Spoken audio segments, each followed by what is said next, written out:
Of you in life have not always landed where you want to be. Okay, so I'm here because I want to be here, but I want to be here because I wasn't always here. Greatness is not just a day job, it takes hard work, consistency, discipline in order to achieve it. You might be born poor, but you must be determined that you will be great no matter what you are facing now. You must know that greatness is one of the things that is achievable. I will be telling you about a poor boy and how he became a billionaire. And his name is Soichiro Honda, the founder of Honda Automobile. He began in November 17, 1906, when he was born in Shizuoka, near Yamamoto, in Japan. He was born into a family called Honda. His father was a blacksmith with the business of repairing bicycles, and his mother was a weaver. Around 8 years old, when Honda was doing his day-to-day activities, he heard a sound of a rabble, which he followed the sound and he saw this gigantic machine, and which was Ford Model T as at that time, and was captivated with what he saw. Honda was not actually doing well in his traditional education, to the extent that he went ahead to forge his family stamp, because in Japan as at that time, whenever a report sheet was given to the children must return the report sheet back with the family stamp in order for the school to know that their parents have seen it. But Honda went ahead to forge the family stamp with a used rubber pedal of a bicycle. But this didn't take long before he was caught, because he began to do this family stamp for all other children, and eventually he was known as a fraud. In 1922, Honda was looking for a greener pasture because of his lack of interest in traditional education. Fortunately for him, he was able to come across a magazine advert of an automobile-based company in Tokyo. He was happy about this and he wrote a letter to them. And fortunately for him, he was able to receive a good report. And because of this, he dropped out of school. And not only that, left his home and headed to Tokyo for his dream. This does not end well, because the owner of the company already had a job for Honda. Can you guess the job? The job was to babysit his child. Honda was disappointed, but could not go back because of the shame and how his father and mother will look at him as a failure. He began to work because he did not have any other choice, and as time goes on, as there were more demand in the company, the owner had to call Honda to come and assist with many tasks. And as Honda began to do this many tasks, it didn't take long before he was graduated to a professional mechanic, and which he was trusted.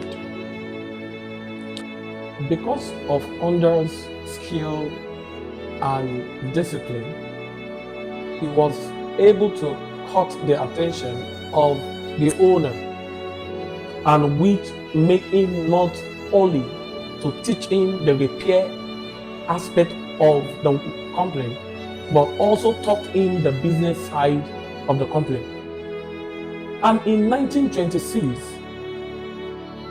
Honda was drafted for a military service, but did not pass the exam because of his medical exam came out as color-blinded.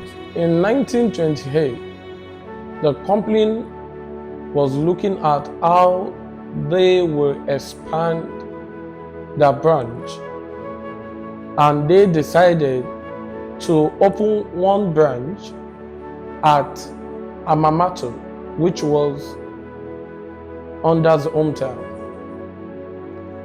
And Honda became a branch manager at the age of 21. This was a great achievement for him, but it never went well because many people did not want to entrust their car to him because he was so new to the business and young. But Honda never gave up, and it continued.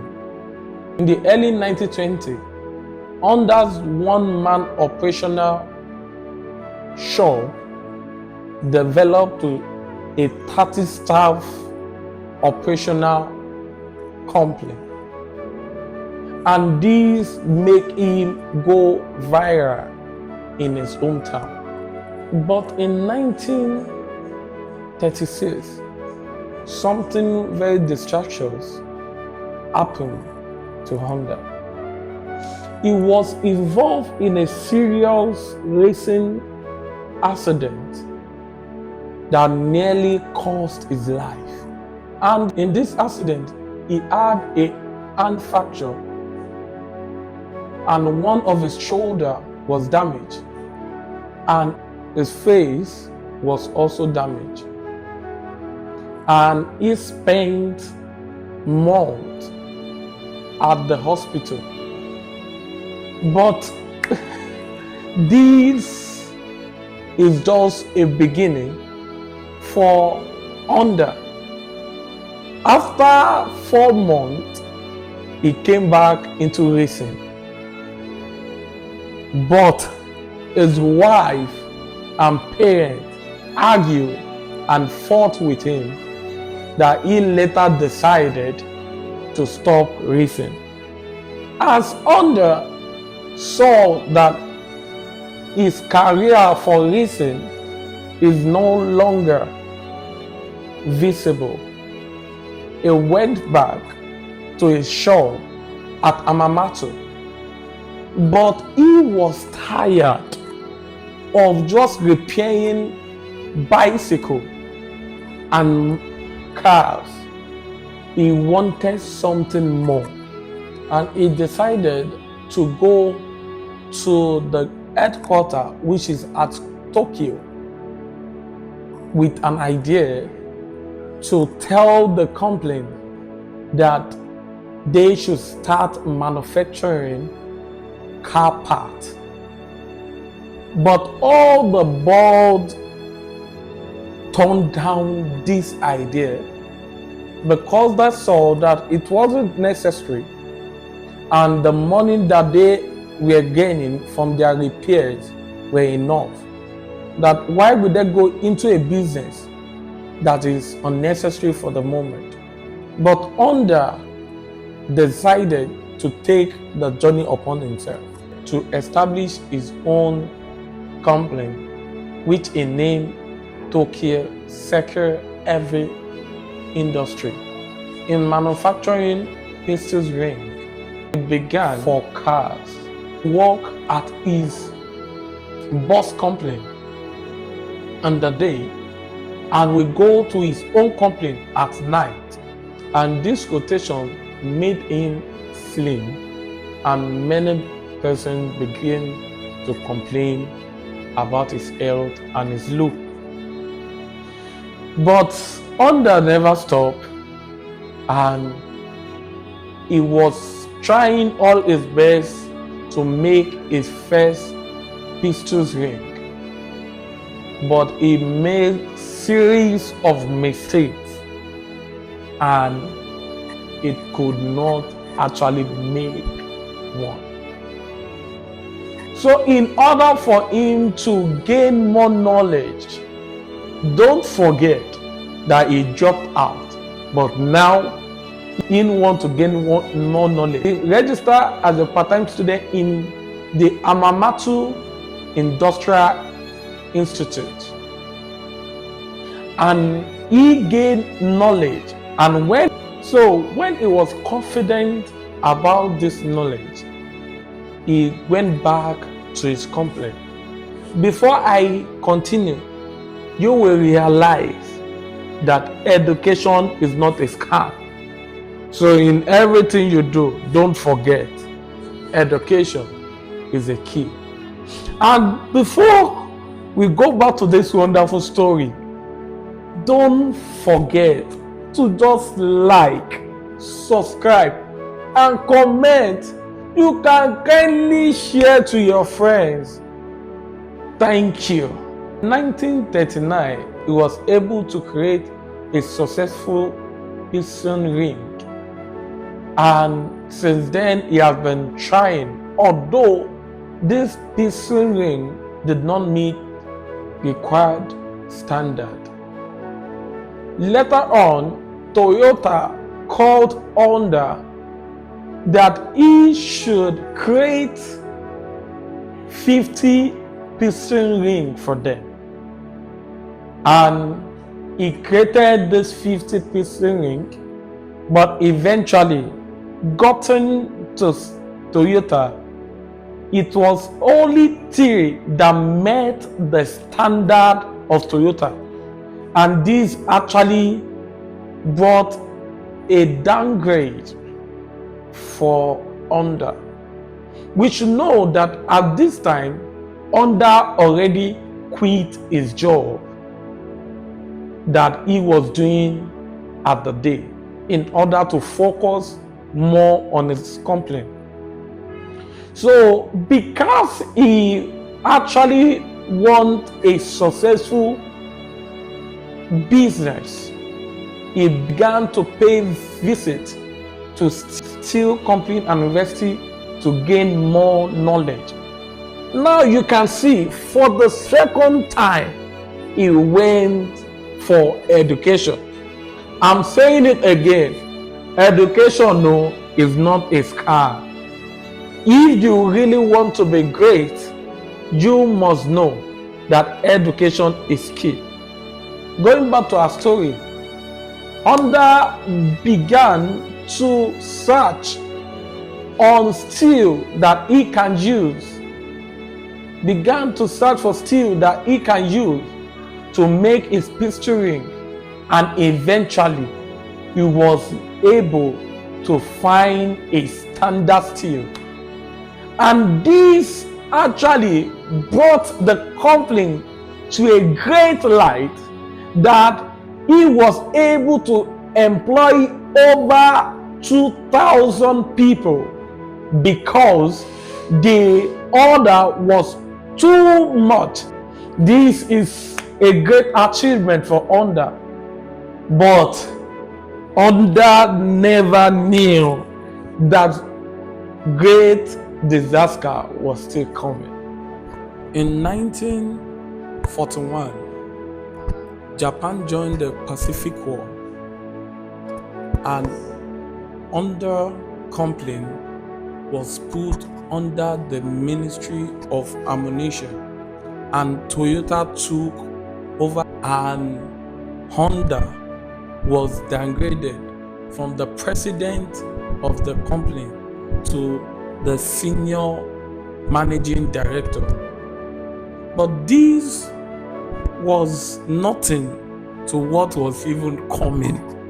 Because after this, most of the men was drafted for military services, and this caused most of the men to resign from Honda's company.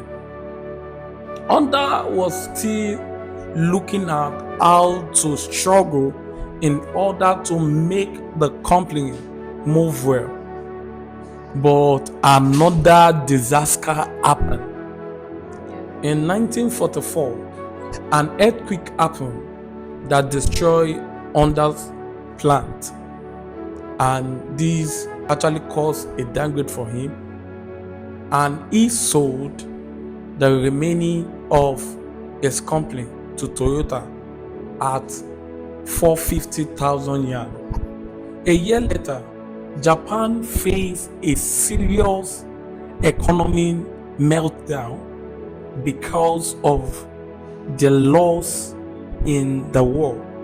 There was shortage of food, shelters, and clothing, to the extent that Honda did not have gas to go and get food for his family in the supermarket.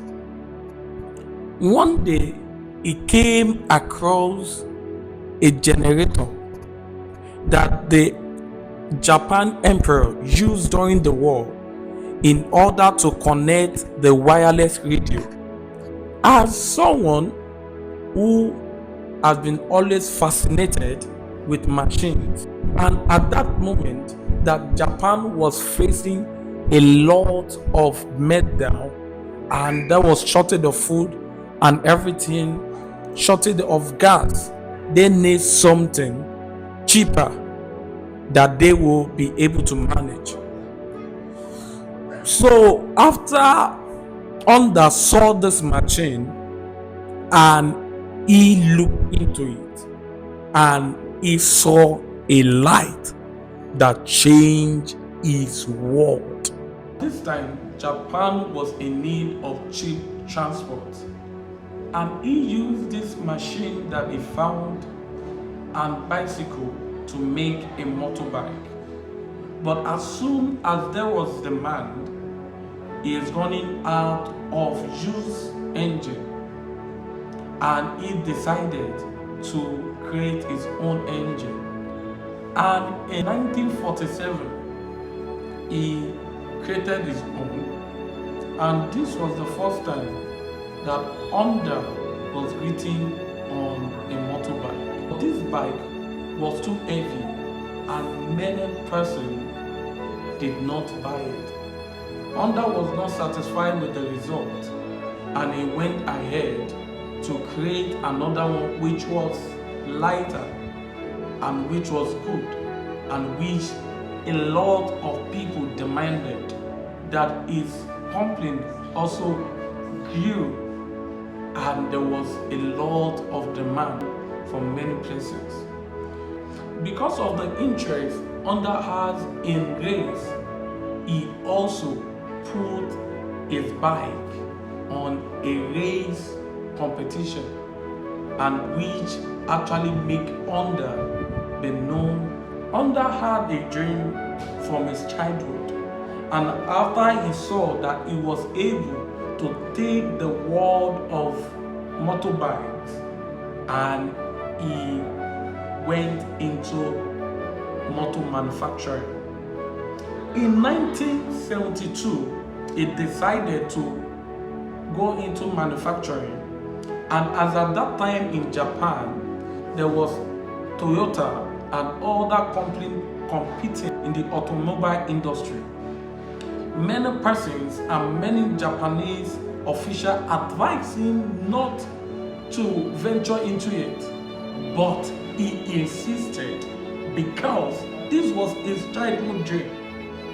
And later he went into it and became one of the automobile that we all know in the world. Looking at the story of Honda, this made me think a lot. Great people face challenges. sacrifice, and they are determined. They don't allow other people's opinion destroy their dream. I don't know what you are going through concerning your dream, concerning your goal, but you just have to be strong. Have this resilience to always meet the goal, to always achieve. Soichiro never allowed anything discourage him. From his parents to the babysitting, you can see that this is funny, that you apply for a job and the next thing is to babysit a child. But he wasn't discouraged. When he had accident, he came back strong. Even one great person said that a righteous man will fall 7 times. The 7 times mean perfectly, and he will rise again. No matter how down you are, no matter how you have failed, the truth is you can still rise again. Do you believe in yourself? Believe, and greatness is yours forever. Thank you. We will see you next time.